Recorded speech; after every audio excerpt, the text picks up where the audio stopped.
राष्ट्रभक्ति का दौर बदल गया? क्या राष्ट्रभक्ति का एंगल या राष्ट्रभक्ति का चिंतन मनन या सोच कहीं दूर हो गया है क्या? आज के नौजवान युवक जो बहुत सारे ग्रुप बना के चलते हैं, लेकिन कोई एम नहीं उनका निर्धारित है, बस ही हा ही में उनका जीवन कट रहा है। क्या उनका लक्ष्य बदल गया है क्या? एक जमाना था, वो दौर था, एक वो भी दौर था जब युवा इकट्ठे होते थे तो राष्ट्रभक्ति, देशभक्ति, धर्म जाति से ऊपर उठकर क्रांतिकारी टाइप का उनका विचार था। और उन्होंने उससे अपने दुनिया को बदला, अपने देश को बदला, अपने खुद स्वयं सेल्फ की क्रांति के चिंगारी को बदला।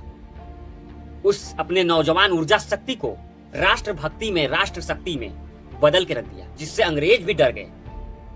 अंग्रेज भी इससे जो है अछूते नहीं रहे, क्योंकि नौजवान उस टाइम, आज हम बात कर रहे हैं जो क्रांतिकारी हमारे जो देश के हुए, भगत सिंह हो, राजगुरु हो, सुखदेव हो, चंद्रशेखर आजाद हो, ऐसे युवकों की बात कर रहे हैं, ऐसे हमारे देशभक्त की बात कर रहे हैं जो उस टाइम पीरियड में जब जो है देश जो अंग्रेजों से लड़ना चाहता था, देश अंग्रेजों से आजादी पाना चाहता था, उस टाइम ऐसे युवक आए जो एक थिंकिंग प्रोसेस को लेकर आए। इनके अंदर एक ऐसी सोच थी, ऐसे परिवर्तन की सोच थी जो पूरे देश में क्रांति का माहौल, एक एनर्जी का माहौल तैयार कर दिया, जिससे अंग्रेज भी डर गए कहीं नहीं। और अंग्रेजों को पता था अगर इन लोगों को नहीं कंट्रोल किए ना, मार डालेंगे ये सब। यहाँ मैं ये शब्द का इस्तेमाल कर रहा हूँ, मार डालेंगे, समझ रहे ना? तो इसलिए अंग्रेजों ने एन केन प्रकारेण इन लोगों को रोका। ऐसे नौजवान साथियों को रोकने का तमाम प्रयास किया, फांसी की सजा दे दिए, किसी ने खुद स्वयं गोली मार लिया। अंग्रेजों से मरने से, अंग्रेजों के गोली से मरने से अपेक्षा खुद ही गोली चला लिया। क्या ऐसे नौजवान युवक आज नहीं है क्या? आज वो देशभक्ति मार गई है क्या?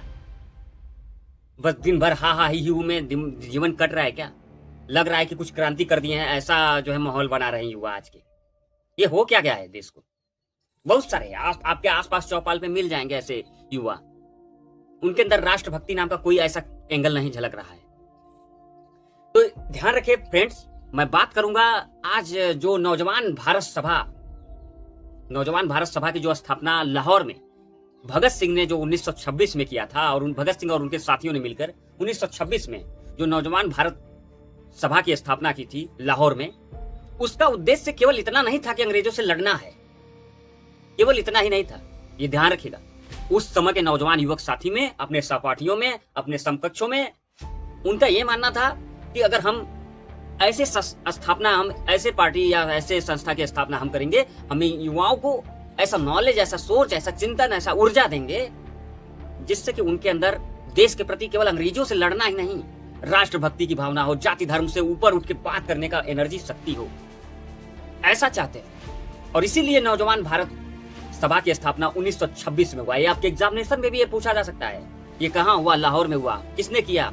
ये भी पूछा जा सकता है। भगत सिंह और उनके साथियों ने मिलकर इसकी स्थापना किया। क्यों किया? क्योंकि इसका उद्देश्य अंग्रेजों से लड़ना, अंग्रेजों का विरोध करना ही नहीं केवल, बल्कि इसका उद्देश्य राष्ट्रभक्ति के एंगल को जागृत करना था। जाति धर्म से ऊपर उठकर जो है देश के लिए जो भी काम करना है, जो भी सोचना है, खाना है, पीना है, जीवन में जो भी एक्टिविटी करना है, सब देश के लिए करना है। ऐसा सोच था उस समय के नौजवान युवकों का।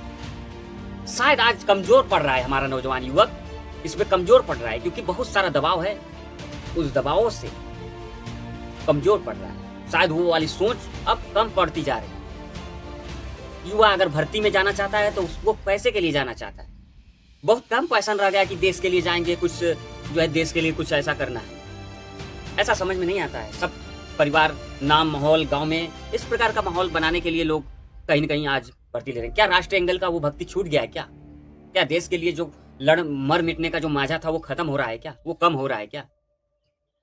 अभी भी कुछ लोग अभी भी हैं ऐसे कि जो देश के लिए मर मिटने के लिए रेडी है, देश के लिए कुछ करने के लिए रेडी है।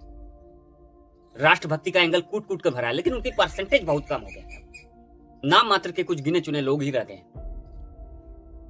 फ्रेंड्स, आपको नौजवान भारत सभा से सीखना चाहिए, जो 1926 में भगत सिंह जैसे चिंतनशील, कम एज में, कम उम्र में ऐसा क्रांतिकारी, ऐसा चिंतन जो गांधी के समकक्ष खड़ा कर देता था उनको, ऐसे तर्क, ऐसे लॉजिक जिसे आप काट नहीं सकते, ऐसा युवक, ऐसा नौजवान हमारे देश में, हमारे देश की धरती पे और हमारे देश की धरती के लिए लड़ चुका है।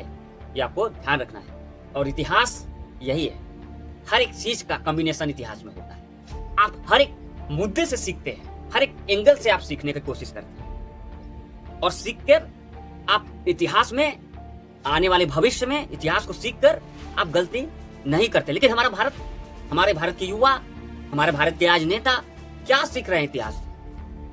क्या इन्होंने कुछ सीखा? आप कमेंट बॉक्स में लिख कर बताइए। लिखिए, जाइए 2 लाइन लिखिए इस पर कि आपका क्या विचार है। फ्रेंड्स, आपको लिखना चाहिए। आपके चिंतन से, आपके विचार से हमको पता चलेगा, आपकी सोच पता चलेगा कि हाँ अभी भी क्या सोच है। अच्छा लगता है जब आप कमेंट करते हैं। ऐसे ही जानकारी के लिए चैनल को सब्सक्राइब करिए, लाइक करिए और शेयर करिए यार।